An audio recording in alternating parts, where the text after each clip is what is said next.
तर एकीकडे कुठेही गॅस आणि पेट्रोलचा तुटवडा नसल्याचा दावा सरकार करतंय आणि दुसरीकडे मात्र अनेक ठिकाणी लोकांच्या रांगा लागल्या आहेत। पाहुयात काय स्थिती आहे। काँग्रेसने याला सुरुवात केली, सिलेंडरची अंत्ययात्रा काढा, बोर्ड लावा, चप्पल जोडे मारा।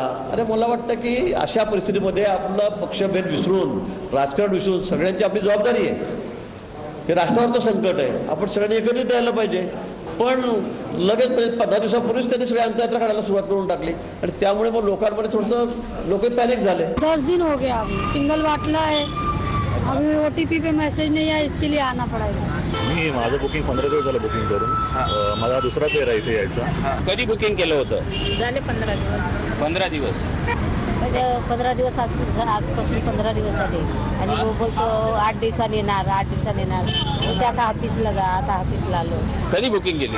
10-15 दिवस झाले, अजून काही पावती नाही देत आहे आणि बाटला पण नाही देत आहे। 13 तारखेला तर 20 दिवस व्हायला आले तरी अजून सिलेंडर भेटलेला नाही। म्हटलं पावती तरी द्या, जिथे असेल तिथे तिथून आम्ही आणू। तर बोलतात गाडीच नाही येत तर तुम्हाला पावती काय देणार।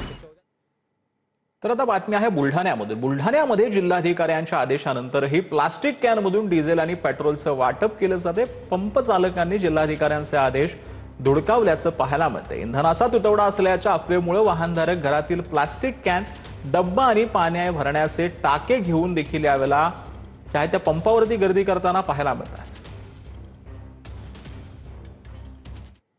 तर जळगाव शहरातील 5 LPG पंप गेल्या 10 दिवसांपासून बंद आहेत। गॅस पंप बंद असल्यामुळे गॅस चालवणाऱ्या या रिक्षा बंद झालेल्या आहेत। यामुळे रिक्षा चालकांसह प्रवाशांनाही मोठा फटका बसत आहे। तर गडचिरोली जिल्ह्यासह देशातील कापूस उत्पादक शेतकरी सध्या संकटात सापडले आहेत। आंतरराष्ट्रीय बाजारपेठेमध्ये कापूस खरेदी विक्री बंद पडल्यानं शेतकरी आणि व्यापाऱ्यांचं नुकसान होतं आहे। युद्धामुळे आंतरराष्ट्रीय वाहतूक बंद असल्यानं कापूस खरेदी विक्री बंद आहे। तर बुलढाण्याच्या संग्रामपुरातील टुनकी येथील पेट्रोल पंपावर वाहनांच्या लांबच लांब रांगा लागल्यात। इंधन टंचाईच्या अफवांमुळे नागरिकांनी पेट्रोल पंपावर गर्दी केली आहे। तर प्रशासनाकडून अफवांवर विश्वास ठेवू नका असं आवाहन केलं जातं। तर सिंधुदुर्गमध्ये पेट्रोल पंपावर नागरिकांच्या रांगा लागल्या आहेत। ग्रामीण भागातील पेट्रोल पंपावर तुटवडा भासत असल्यानं ग्राहकांनी शहराच्या दिशेनं मोर्चा वळवला आहे। आज पंपावर मोठ्या रांगा लागल्या आहेत। इराण, इस्रायल आणि अमेरिका यांच्यात सुरू असलेल्या तणावाच्या पार्श्वभूमीवर इंधनाचा तुटवडा निर्माण होणार असल्याची भीती निर्माण झाल्यानं ग्राहकांनी पेट्रोल पंपावर गर्दी केली आहे। तर नंदुरबारच्या पळाशी गावात हाय टेन्शन टॉवरवरती चढलेल्या एक व्यक्ती तब्बल 25 तासांनंतर खाली उतरलाय। संबंधित व्यक्ती हाय टेन्शन टॉवरवर का चढला हे अद्याप कळू शकलेलं नाही। संबंधित व्यक्ती मनोरुग्ण असल्याची माहिती आहे।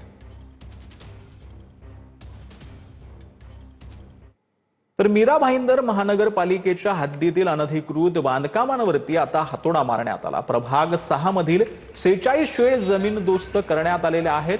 2 दिवसांपासून मीरा रोड प्लेनसेट या पार्कमध्ये डेकोरेशनचं सामान ठेवलेल्या शेडला जी आहे ती आग लागलेली होती। त्यामध्ये मोठ्या प्रमाणामध्ये सामानाचं मोठं नुकसान झालं होतं। या पार्श्वभूमीवर अनधिकृत शेडवरती कारवाई करण्यात येईल।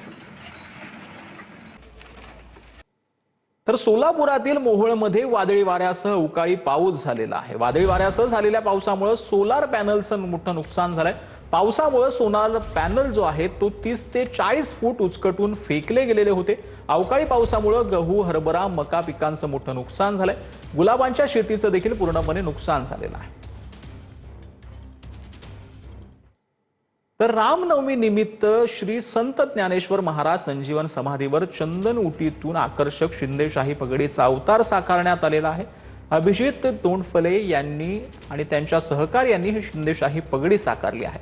रामनवमी निमित्त आज श्री संत ज्ञानेश्वर महाराज समाधी मंदिरामध्ये दर्शनासाठी भाविकांची गर्दी पाहायला मिळाली।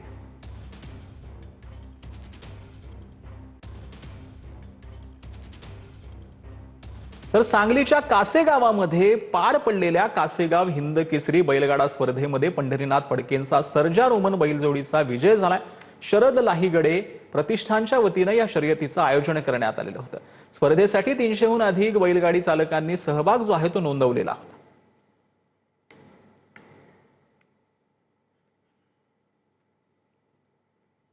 तर पुण्याच्या कोथरूड पोलीस ठाण्यामध्ये चक्क फुलांच्या माळा लावून पोलीस अधिकाऱ्याचा वाढदिवस साजरा करण्यात आला.